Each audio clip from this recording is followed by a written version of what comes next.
하나님 말씀은 사무엘하 2장 1절로 11절 말씀입니다. 그 후에 다윗이 여호와께 여쭈어 아뢰되 내가 유다 한 성읍으로 올라가리이까? 여호와께서 이르시되 올라가라. 다윗이 아뢰되 어디로 가리이까? 이르시되 헤브론으로 갈지니라. 다윗이 그의 두 아내 이스라엘 여인 아히노암과 갈멜 사람 나발의 아내였던 아비가일을 데리고 그리로 올라갈 때 또 자기와 함께한 추종자들과 그들의 가족들을 다윗이 다 데리고 올라가서 헤브론 각 성읍에 살게 하니라. 유다 사람들이 와서 거기서 다윗에게 기름을 부어 유다 족속의 왕으로 삼았더라. 어떤 사람이 다윗에게 말하여 이르되 사울을 장사한 사람은 길르앗 야베스 사람들이니이다 하매 다윗이 길르앗 야베스 사람들에게 전령들을 보내 그들에게 이르되 너희가 너희 주 사울에게 이처럼 은혜를 베풀어 그를 장사하였으니 여호와께 복을 받을지어다. 너희가 이 일을 하였으니 이제 여호와께서 은혜와 진리로 너희에게 베푸시기를 원하고 나도 이 선한 일을 너희에게 갚으리니 이제 너희는 손을 강하게 하고 담대히 할지어다. 너희 주 사울이 죽었고 또 유다 족속이 내게 기름을 부어 그들의 왕으로 삼았음이니라 하니라. 사울의 군사령관 넬의 아들 아브넬이 이미 사울의 아들 이스보셋을 데리고 마하나임으로 건너가 길르앗과 아술과 이스라엘 에브라임과 베냐민과 온 이스라엘의 왕으로 삼았더라.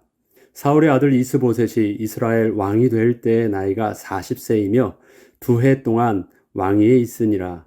유다 족속은 다윗을 따르니 다윗이 헤브론에서 유다 족속의 왕이 된 날 수는 7년 6개월이더라. 아멘.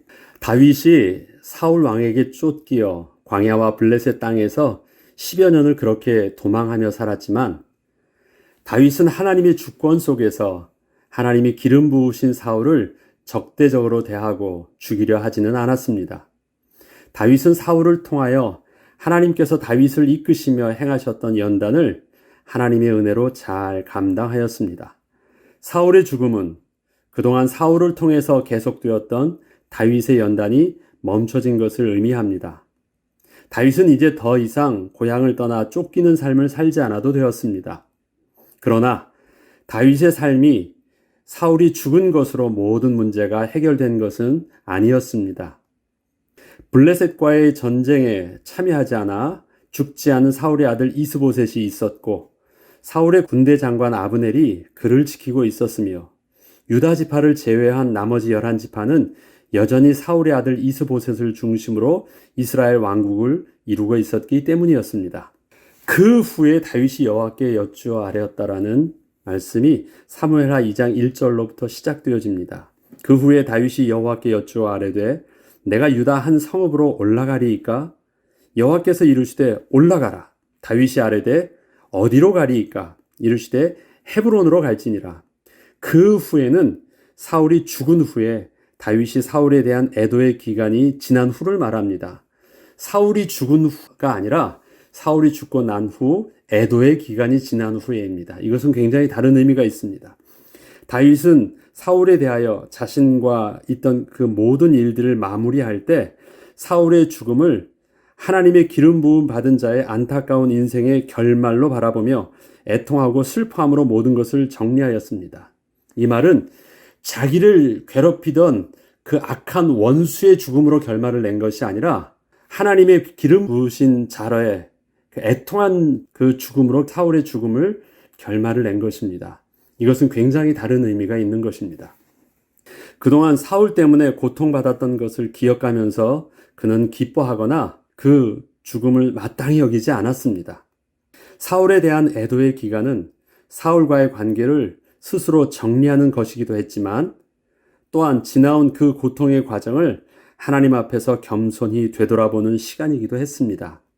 그리고 본인뿐 아니라 자신과 그 고통을 함께 했던 유다 지파에게도 자기 자신이 지은 애가를 부르게 함으로써 하나님의 인도하심에 함께 겸손하게 서게 하였던 것입니다.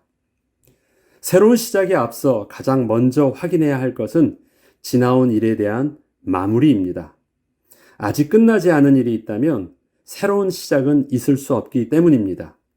지금 내가 하나님의 인도하심을 받고 있는 것인지 아니면 내 자신이 스스로 인생을 개척하며 살아가거나 도피하는 인생을 사는 것인지를 구분할 때 그 중심에는 나에게 맡겨진 직분과 일에 대한 마무리를 보면 알 수 있습니다. 그리고 인간 관계에 대한 마무리를 보면 스스로 진단을 해볼 수도 있습니다. 마무리를 내 스스로가 잘할 수도 있지만 내 스스로가 마무리를 할 수 없는 경우도 있습니다. 알아서 마무리 잘하라는 말을 하는 것이 아닙니다. 이것이 하나님이 지금 내게 마무리를 쥐어주신 것인지, 아니면 아직 내가 하나님의 시간표 속에서 순종하고 있지 못한지를 정직하게 하나님 앞에서 내려놓고 볼 수 있어야 된다는 것입니다. 특별히 일이나 직분은 자기 혼자 성실하게 잘 감당하면 될 수 있지만, 인간관계에 대한 문제는 나의 생각대로 나만 잘하면 되는 문제가 아니기 때문에 더 겸손히 하나님의 은혜를 구하며 인도함을 받아야 되는 문제입니다. 갈등은 꼭 잘잘못의 문제가 그렇게 명확하게 구분되어지지 않습니다. 서로의 입장이 다르기 때문에 그렇습니다. 그렇기 때문에 그러한 갈등의 관계들을 하나님 앞에서 질문하기란 정말 하나님 앞에 많은 기도와 또 많은 하나님의 은혜의 부으심이 우리에게는 정말 필요한 것입니다. 다윗은 사울로 인하여 계속되었던 그 고통의 시간들을 끊임없이 하나님의 주권 속에서 바라보기를 멈추지 않았습니다. 다윗이 사울을 대할 때 어떠한 적대적 감정과 죽이려 하는 의도를 스스로 거부한 이유는 그것이 도덕적으로 악한 일이었기 때문이 아니었습니다. 그것은 하나님이 살아계시고 하나님의 주권에 의하여 사울이 지금도 왕으로서 직분을 감당하고 있다는 믿음 때문이었습니다. 스스로 그렇게 생각하지 않기를 몸부림쳤다라는 것이에요. 왜요? 사람이 인간적으로 다윗뿐만 아니라 사람은 자기에게 해하는 사람들에게 그런 악하고 억울한 감정 등 적대적 감정은 당연히 생기는 것입니다. 그러나 그 감정에 휘말려서 자기가 잡혀있지 않기를 다윗은 몸부림친 것입니다. 다윗이 그 마음이 착해서 그런 말이 아니라 하나님의 주권 앞에서 자기를 끊임없이 순종하기를 그는 계속 몸부림쳤고 선택하였다라는 것입니다. 다윗의 하나님의 기름 부음 받으심에 대한 그 고백은 과거 그렇게 기름 부음을 받았었다를 말하고 있는 것이 아니라 지금도 그 하나님의 주권적 약속은 사울에게 여전히 계속되고 있음을 인정하는 것이었고, 그 하나님의 주권적 섭리 속에 여전히 다윗은 순종하고 있는 것이었습니다. 사울을 기름 부음 받은 자로 여전히 인정하고 또 여전히 자신도 하나님의 주권 속에 순종하고 있음을 인정하는 것, 이것은 계속해서 진행형인 상태였던 것입니다. 그렇기 때문에 사울이 자신에게 했던 모든 악한 일을 그저 영적으로 시달리고 있는 한 사람의 이해할 수 없는 행동으로 여기고, 사울과 자신과의 관계에서 그 문제를 해결하려 하기보다 끊임없이 하나님의 주권적 시간표 속에서 이루어지기를 계속하였던 것입니다. 이것은 사울과의 문제가 아니라 하나님과의 자신과의 문제로, 갈등은 사울과 하고 있는데 이 문제에 대한 해답은 하나님과 다윗 자신과의 문제로 끊임없이 이것을 계속 가지고 갔다라는 것입니다. 이러한 다윗의 하나님 주권에 대한 인식과 그 경외함은 사울의 죽음의 소식을 들었을 때 사울의 죽음을 그저 자신의 고통이 드디어 끝이 났구나를 결론 짓는 기쁜 소식으로 받아들이지 않고 하나님의 그 다음의 계획에 대하여 물을 수 있던 영적 안정감이요, 영적 비밀이 되게 한 것입니다.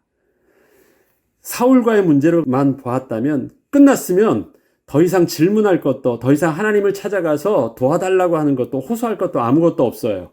끝났으니까. 근데 끊임없이 하나님과의 문제 속에서 이 문제를 보려고 했기 때문에 그렇게 괴롭히던 고통스럽던 사울이 죽었지만 다시 하나님께 나아갈 수 있는 영적 비밀이 된 거예요. 그리고 물을 수 있었던 영적 비밀이 되었어요. 우리 인생도 그렇습니다. 문제 안에서 파묻혀 있다면 그 문제가 해결되어지면 더 이상 하나님도 떠나요. 그러나 우리가 하나님께 파묻혀 있었으면 문제가 있던 없던 간에 모든 문제가 다 해결되었다 할지라도 나는 하나님을 떠나지 않아. 그래서 사는 것입니다. 하나님의 명확한 음성을 그가 겸손히 애도의 기간들을 지났을 때 들을 수 있었던 것은 다윗에게 있어서 그 누구도 따를 수 없었던 영적인 힘이었고 영적인 비밀이었습니다. 하나님의 주권 속에서 사울에 대하여 안타까움과 애통함으로 마무리할 수 있었던 다윗은 자신에 대한 하나님의 계획을 스스로 판단하며 결정하기 전에 하나님께 겸손히 물을 수 있었습니다. 다윗이 지금 하나님께 묻는 것은 지난날 사울을 피해서 어디로 가야 할지를 묻는 질문과는 근본적으로 다른 것으로 하나님께서 지난날 자신에게 이스라엘 왕으로서 기름 부음을 주셨는데 바로 이때가 왕으로서 사람 앞에 나서야 할 때가 맞는지를 물은 것이었습니다. 또한 그 왕으로서의 시작은 어디서부터 시작해야 하는가를 확인하는 것이었습니다. 이에 대하여 하나님께서는 분명하게 지금이 다시 이스라엘 땅으로 돌아가야 하는 시점이며 헤브론이 그 장소임을 말씀하여 주셨습니다. 다윗은 단순히 헤브론으로 이사를 한 것이 아니라 드디어 이스라엘 왕으로서 그 다음의 행보를 진행하기 시작한 것입니다.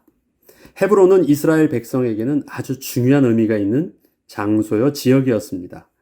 그곳은 믿음의 조상인 아브라함과 사라를 장사한 그 무덤이 있는 곳이었고 하나님의 언약을 심었던 그 중심의 장소였기 때문입니다.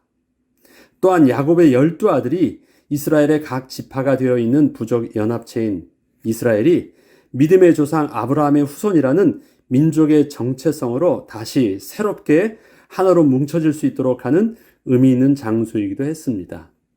이스라엘은 아브라함을 그 조상으로 둔 단일 민족이잖아요. 그런데 이스라엘이란 이름은 야곱의 이름이에요. 그 다음에 이스라엘의 지파는 아브라함, 이삭, 야곱이잖아요. 아브라함의 손자였던 야곱의 아들들을 중심으로 그 민족의 연합체가 되어 있습니다. 특이하죠? 그래서 아브라함의 민족으로 표현하지 않고요. 우리의 조상은 아브라함이라고 말하지만 그들에게 가지고 있는 실질적인 어떤 구성원은 이스라엘, 그 야곱의 후손으로서의 그 틀을 가지고 있어요. 그 12지파예요. 근데 헤브론이라는 땅은 야곱의 땅이 아니에요. 하나님께서 처음 아브라함을 약속의 땅 가나안 땅으로 부르셨을 때 아브라함을 통해서 정하여 주셨던 약속의 땅이었고 아브라함을 통해서 주셨던 하나님의 응답과 하나님의 모든 비밀들을 심어 놓으셨던 땅이 바로 헤브론 땅이었고 그 약속의 땅에 아브라함은 그 무덤을 거기에다 두어서 이스라엘의 근간이 되게 했어요.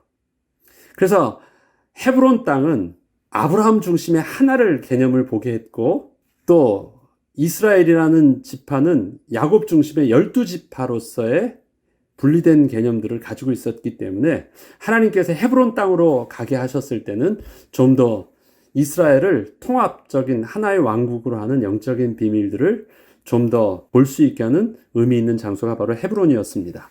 사무엘하 2장 4절로 7절에 보면 유다 사람들이 와서 거기서 다윗에게 기름을 부어 유다 족속의 왕으로 삼았더라. 어떤 사람이 다윗에게 말하여 이르되 사울을 장사한 사람은 길르앗 야베스 사람들이니이다 하매 다윗이 길르앗 야베스 사람들에게 전령들을 보내 그들에게 이르되 너희가 너희 주 사울에게 이처럼 은혜를 베풀어 그를 장사하였으니 여호와께 복을 받을지어다. 이제 너희는 손을 강하게 하고 담대히 할지어다. 너희 주 사울이 죽었고 또 유다 족속이 내게 기름을 부어 그들의 왕으로 삼았느니라. 다윗은 하나님의 뜻을 따라 순종함으로 헤브론에서 자신이 이스라엘의 왕으로서 세워지기 위한 그 발걸음을 한 걸음씩 아주 겸손히 조심히 진행을 하였습니다. 그는 먼저 헤브론 땅에서 자신이 속하였던 유다 지파를 통해서 왕으로 세움을 받았습니다. 그러나 그것은 단지 12지파 중에서 단 한 지파만이 인정한 왕의 권위였을 뿐 다른 11지파는 다윗에 대하여 그가 사무엘에게 기름 부음을 받은 자인지에 대한 정확한 사실도 알고 있지 못했고 그동안 사울을 통하여 알고 있던 다윗과 유다 지파에 대한 지식은 아주 부정적인 내용들이 대부분이었기에 다윗이 이스라엘 모든 백성들에게 하나님의 뜻에 따라 세워진 왕으로서 그 권위가 세워지고 또 신뢰함을 받기까지는 분명히 시간이 필요했습니다. 사울과 적대적이던 다윗이 왕이 되었어요. 그럼 사울 편에서 다윗을 고발하고 다윗을 지켜주지 않았다고 하는 나머지 지파들은 다윗을 제대로 신뢰하고 또 따를 수 있겠습니까? 두려워했고 혹시 다윗에 의해서 우리가 죽을까봐 경계하였고 여러 가지가 그 정서적으로 저들이 다윗을 신뢰하기까지는 분명한 시간이 필요한 것이었습니다. 또한 그가 헤브론에서 유다의 왕으로 세워진 나이는 30세에 불과했습니다. 어린 나이입니다. 그에 반해서 이스보셋의 나이는 40세였고 어느 정도 그 왕으로서의 자격을 갖출 수 있는 정통성과 모든 것을 가지고 있었습니다. 다윗은 하나님의 새로운 인도하심을 받아야만 했습니다. 이렇게 다윗이 헤브론에서 왕으로서 그 행보를 시작했을 때 어떤 사람이 길르앗 야베스 족속이 사울에 대하여 행했던 그 일들을 다윗에게 말을 해 주었습니다. 다윗은 다른 11지파에 대하여 정치적 통합이 이루어져야 했기에 자신의 분명한 정치적이며 종교적 입장을 저들에게 분명히 어필할 필요가 있었는데 길르앗 야베스 족속은 자신의 사울에 대한 입장을 이스라엘 전체에게 설명하며 또 보여주기에는 가장 적합한 족속이었습니다. 길르앗 야베스는 요단 동편에 있는 므낫세 반지파에 속한 족속이었습니다. 그 족속은 암몬 족속의 침입 때문에 큰 위기가 왔을 때 사울 왕에 의해서 구원함을 받았었기에 그것을 잊지 않고 사울과 그의 아들들의 비참한 죽음을 슬퍼하고 사울의 시체를 블레셋 땅에서 구출해 와서 장사 지내고 7일 동안 금식하며 애도하였던 족속이었습니다. 다윗은 사울에 대하여 행하였던 저들의 장래 모든 행위에 대하여 하나님의 복을 받아 마땅한 선한 일이었음을 말하며 축복해 주었습니다. 그리고 사울의 뒤를 이어 계속해서 길르앗 야베스 족속을 보호해 줄 것을 약속해 주었습니다. 이러한 다윗의 그 중심에서 우러나온 사울 왕에 대한 입장과 길르앗 야베스 족속을 향한 축복은 이스라엘 전체에게 새로운 왕으로서 다윗을 알리는 좋은 시작이 되었습니다.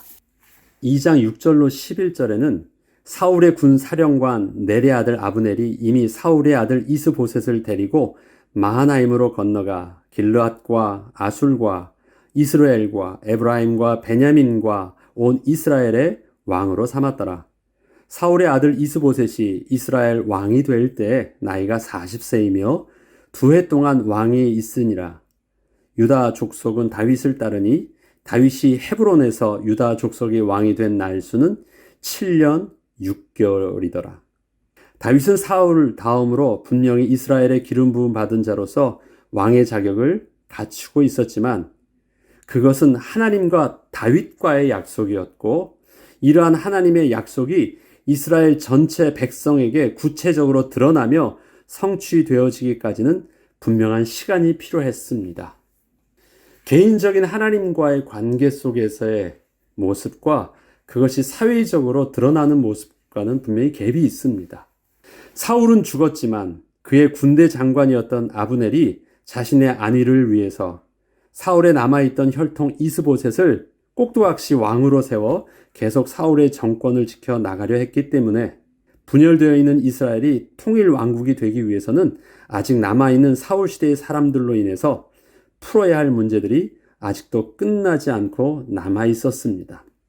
이것은 사울이 살아있을 때 겪어야 했던 일들과 그 상황은 달라졌지만 다윗에게는 또 다른 겸손의 태도와 하나님의 주권에 순종함으로 하나님의 시간표 속에서 진행해야 할 일이 기다리고 있음을 의미하는 것이었습니다.